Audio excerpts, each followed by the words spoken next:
Thank you very much, Mr. Hassan. Really, everything went very smoothly so far, and we again would like to thank the Sultanate of Oman. Thank you personally for all the effort and advice that you have provided to us, and of course, thank you, the Ambassador of Oman to UNESCO, and finally, our colleague Rahma, who also really worked very hard to make all this happen. So we are very, very happy to be again bringing together the member of the network, and a lot of work a lot of points to discuss during these 2 days. I hope that we can succeed to put everything at the end, even if we have lost 1 hour according to our previous program. And if you are concise and respect the 10 minutes that are given to each of you, I think that we can make it. So, allow me first of all to thank you, all of you, member of the network, to come despite your busy time again for this fourth meeting. And since our last meeting, I'm sure that a lot of things happened in your respective countries, and also you yourself have been involved in a lot of activities, and we will be very happy to hear about all these activities. Since we have 3 new focal points from 3 countries, Portugal, Kyrgyzstan, and Germany, to perhaps remind you why we have created this international network events, and finally to ensure full participation of our different member states.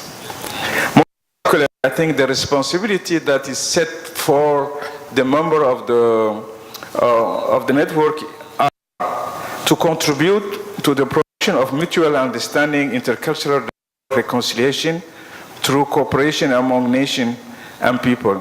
That are some of the priorities and strategic focus that we have chosen, and I hope that we will continue to work, and you can help us really implement that choices.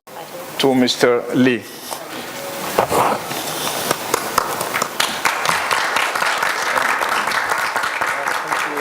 把手，共同做出一个好的一个成果。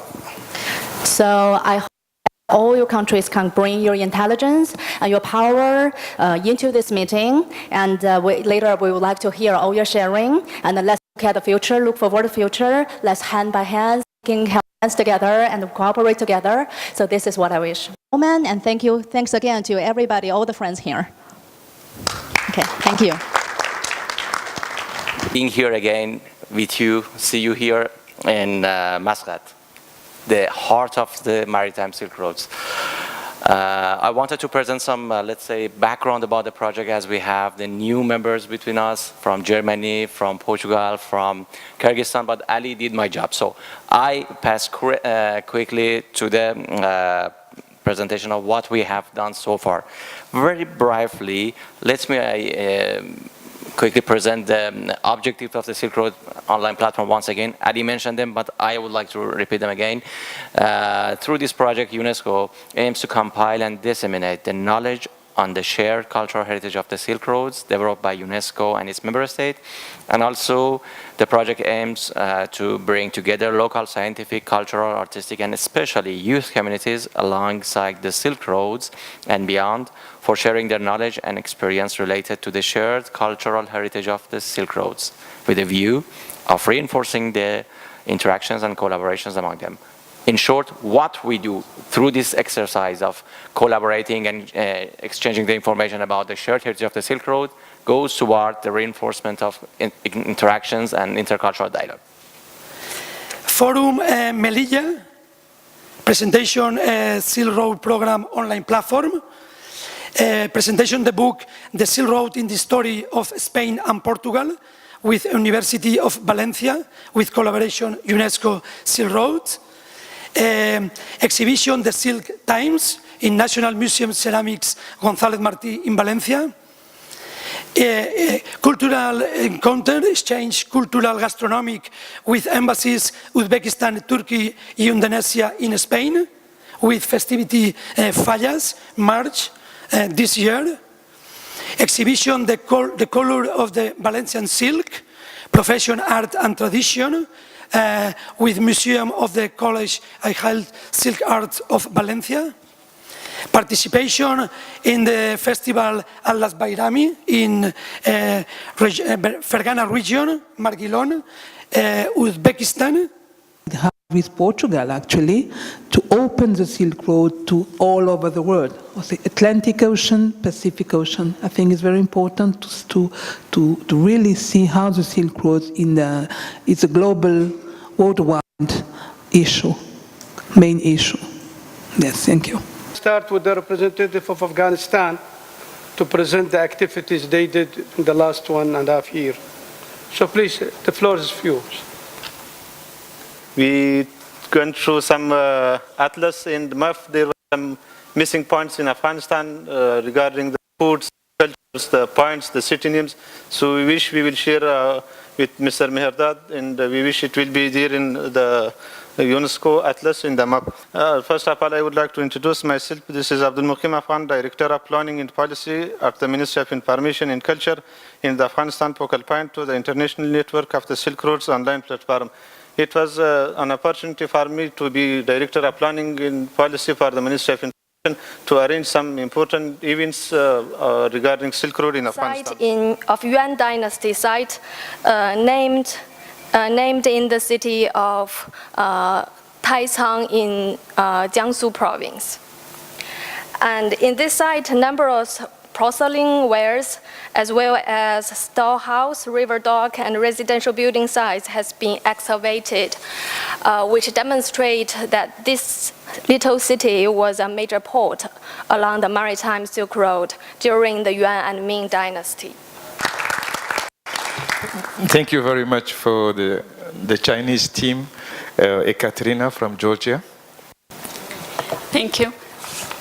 I think it's a little bit difficult for me to make the presentation after China, but I try. Regarding the cultural program of the Silk Road, there was a very interesting exhibition from the Silk Museum.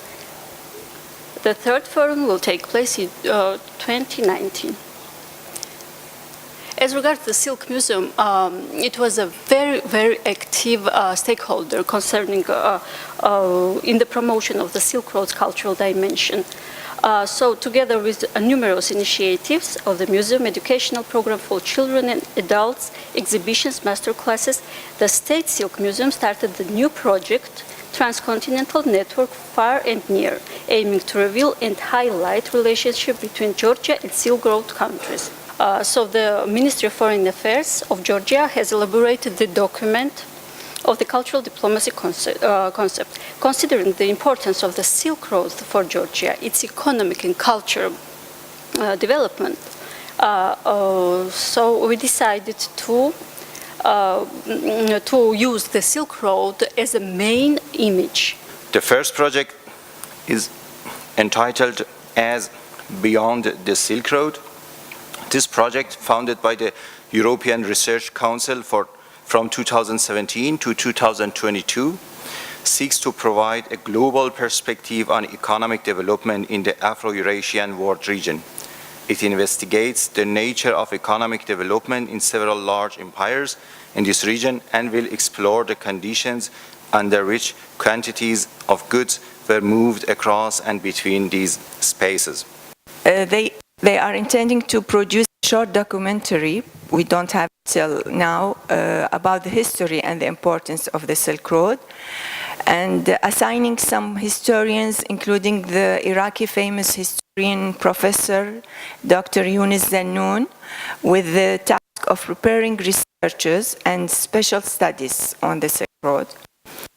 Some of the cultural centers of the Department of Public Relations at the Ministry of Culture, located in all governorates of Iraq, organized several cultural seminars and events to introduce the importance of the Silk Road and its history, including the expanded Cultural Symposium, organized by the Cultural Center in As-Suwaira. On the 30th of September, the non-governmental organization called Masarat